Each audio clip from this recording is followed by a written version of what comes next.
And now, suspense. I follow everybody from Longmire on Instagram, and they're still all together like a family all the time. That's also my favorite show of all time. Longmire is it for me. I don't know. Maybe it's silly when there's shows that other people consider the best, like Game of Thrones and Breaking Bad. But Longmire is the one that has always resonated with me. I've probably watched it through 8 or 9 times every episode. That's what I've been meaning to check out. Oh, dude, it's so good. Looking back over, Lou Diamond Phillips is one of the series regulars in that. And I've always loved Lou Diamond Phillips since La Bamba when I was a kid. Mm-hmm. Know that he's got this like huge character with a huge arc in a show that I can watch over and over again makes me excited. And then I have a friend in it, and I know all of it was shot in New Mexico up north. And I think that's probably part of it too, is it's a home state show that I knew a lot of people that worked on. I auditioned for it a few times, but it's on every single night on my TV when I'm falling asleep. And then at some point I wake up and turn it off. But every night, I call it my blankie show. Like Longmire is my blankie show. Kind of going back to, we're talking about Lou Diamond Phillips and the fact that you love Longmire because it's kind of like a hometown pride thing. I get that a lot with anything pretty much based or kind of setting around Arizona, just because in the grand scheme of movies and television, there really aren't a whole lot of stuff that's kind of based in this area. So anytime there's something that's like based here, or even kind of that has to do with like Native Americans, I'm always for it. I'm always like, all right, cool, I'm gonna support this, even if it's bad. Sometimes we get some bad ones, but I'm like, I don't care. Right. You had mentioned La Bamba. One, I think Lou Diamond Phillips is fantastic, and two, there's a big connection between like myself and Richie Valens, the guy he plays, is that Richie Valens comes from a Yaqui descent, which is my tribe. So anytime we used to watch La Bamba, there's a scene where his mom's like, when he's like trying to join that garage band and he leaves because they didn't really let him sing. His mom says, "They don't know who the hell they're dealing with. My granddaddy was a full-blooded Yaqui Indian." And every time we saw that as a kid, I was like, oh, that's us.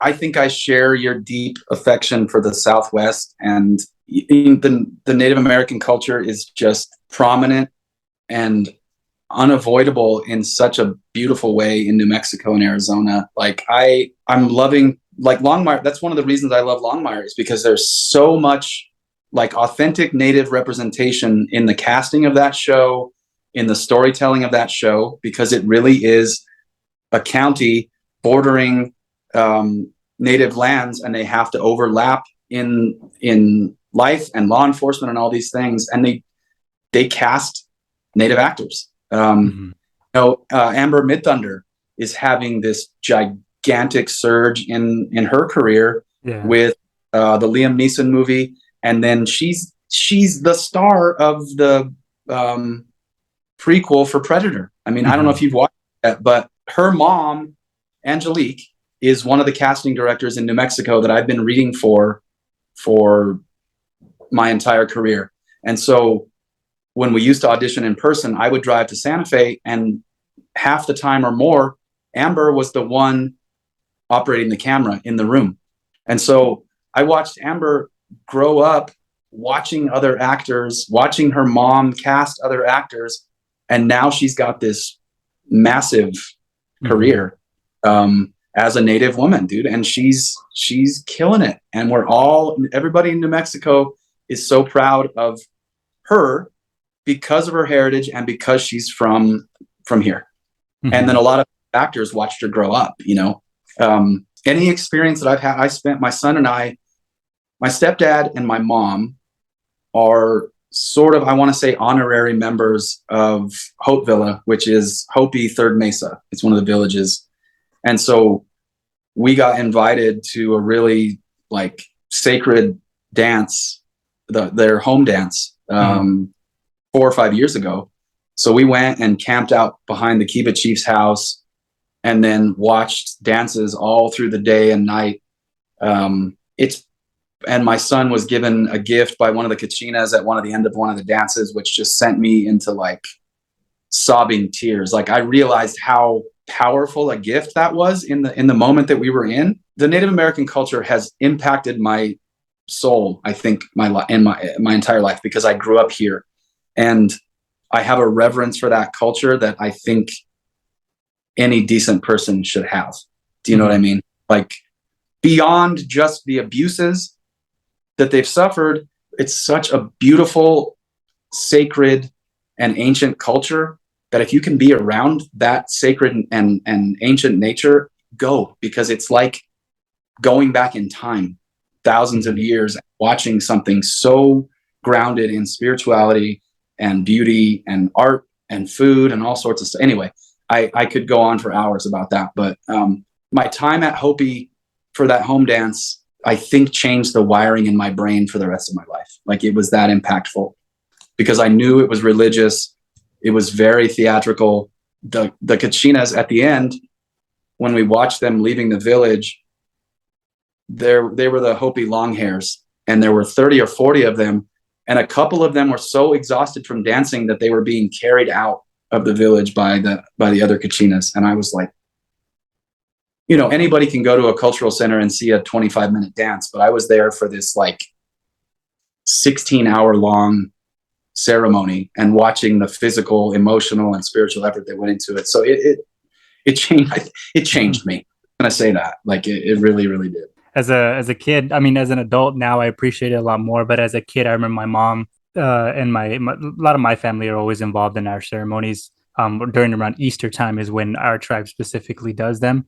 There's a couple of them spread out throughout the year, but the main one is around Easter time. As a kid, I kind of hated it because I would always be like, you know, that my mom would be dragging me out there, and then I'm there like all day and all night. I'm sleeping on the ground, and I'm just like, Mom, can we go home? Like, I hate this so much.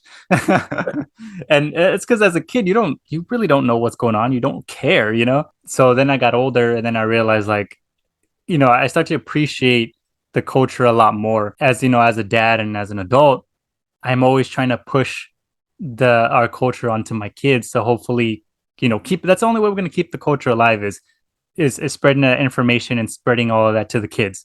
Right. And it's getting more ingrained in me that I really do appreciate my culture a lot more, because, you know, as a teenager and like a little bit when I was a younger adult, I kind of just didn't care. I was a very selfish person. And I was like, oh yeah, people would ask me all the time, like, oh, you're Native and blah, blah. And I'm like, I don't care. Like, it doesn't, right. You know, sometimes it would kind of get on my nerves, and I'm like, can I just be a person for a second? Like, do I always have to be a Native American? Can I just be a person? And now I truly do appreciate the fact that people do care. You know, at the time I was just like, can you leave me alone? But now it's more, they want to learn. Like, people appreciate it more, and they really truly want to learn about it. And I started noticing that a lot more because, like I said, when I met my wife, she doesn't know anything about Native American culture at all. So when she started going with me to our ceremony, she would ask me a lot of questions. And then I had to do a lot of learning myself again, because when she was asking me these questions, like, what are they doing here? What are they doing there? And I found myself thinking, like, you know, I have no idea. You know, I spent all of this time kind of watching this stuff, and I know what goes into it and like what it's kind of representing, but I'm like, why are we doing this is the real question. And that's when I have to reteach myself a lot about my own culture. And, you know, because, you know, for the longest time I kind of not resented it, but I was just like, I just want to be a person. Right. And then so I found that relearning it, I found so much more appreciation and love for it. And I probably never would have kind of found that if I didn't, you know, meet my wife, who is not Native American. Right. I would have just went on like just being like, you know, it is what it is. It's part of my culture. It's what it is. But because she was asking those questions, I'm like, you know what? I don't even know myself. I need to relearn this stuff. Yeah, I think you got to watch Longmire. I think just because it's such a great, it's the premise. Everybody that I've talked to that's watched it, that's like, well, okay, but we really are going to believe that this level of crime is happening in a little town in Wyoming or whatever. It's one of those like willing suspension of disbelief. Okay, yes, but that's the way the story is written. It's just this sheriff bordering with these native lands, dealing with the law enforcement, the Pueblo police there, and his own town and how those things intermingle. Yes, these things probably don't happen so often, but this is a story. This is a written world. The thing that I really do like about the way that the Native culture was presented in that show is that when there's dances, like there's a lot of scenes that involve the dances and the pageantry, and it's full blown. Like it's all the costumes, all of the regalia, the music, the drummers, the prayers, everything is there. And it's captured. I think it's captured so as authentically as it possibly could be for a television show. And I love it. When Resident Alien came out, that one has a lot to do with, like a lot of the Native American culture is involved in that. And I actually didn't even know that until I started watching it, because I really only got into it because I love Alan Tudyk. I think he's hilarious. So, Right. I was like, oh, it's Alan Tudyk. He's playing like a really awkward alien trying to be a human. That sounds fun. I'm going to watch that. And as we started watching it, and I was like, whoa, like there's a lot of Native American representation in this. And it's always great to kind of discover that and not just go into it knowing that. And it's done and I love it when it's done in a way, as a Native American myself, like I love it when it's done in a way that doesn't seem pandering, that doesn't seem like very forced. And Just they're just there. They're there, and the story may revolve around that, but it's done in a way that's not like, here you go. It's more of these are the people and this is what they go through. there's a show filming out here now, and I think it's already airing on AMC called Dark Winds. It's based on the Tony Hillerman novels from when I was a kid. And when I heard it was coming here, first of all, it's the Tony Hillerman novels, and it's George R.R. Martin and Robert Redford producing it, which is like crazy. And Don McLarnon plays a major role, and he's from Longmire, which I love. And so he's in this show too. But it follows the Jim Chi, this like sheriff or FBI agent or whatever that's dealing with this, dealing with the things that go on in this town versus the Pueblo and all these things. But it's a big, grandiose story. And I think so far what I've seen, it's represented pretty great. How do you feel about Reservation Dogs? Have you watched it? I haven't, but I've heard a lot of good things about it. I haven't watched it yet. It's it really, really captures the like dry, sarcastic Native humor. And that's the thing that like, but I wondered when I watched it, I was like, what if somebody who doesn't have any experience with the Native culture, would they get it? But I was rolling on the floor from the very first scene, because it's just like, oh my God, dude, it's dry, sarcastic, monotone sort of jokes. And it's great. I came over that hill real rugged, like, I saw Custer like that yellow hair. He was sitting there. Son of the morning star, that guy right there. Fuck, I really hated him. It's really great.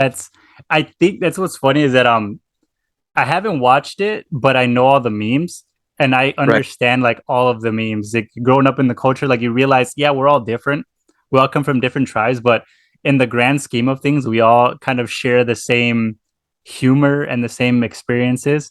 And it's so funny because I'll watch it and I'm like, yeah, that's how we do. And it's funny that you mentioned the kind of the dry, sarcastic humor. There's a lot of that in British television. Yes. And I grew up, which is probably why I love like Monty Python and the Holy Grail is my favorite comedy of all time, because I understood it.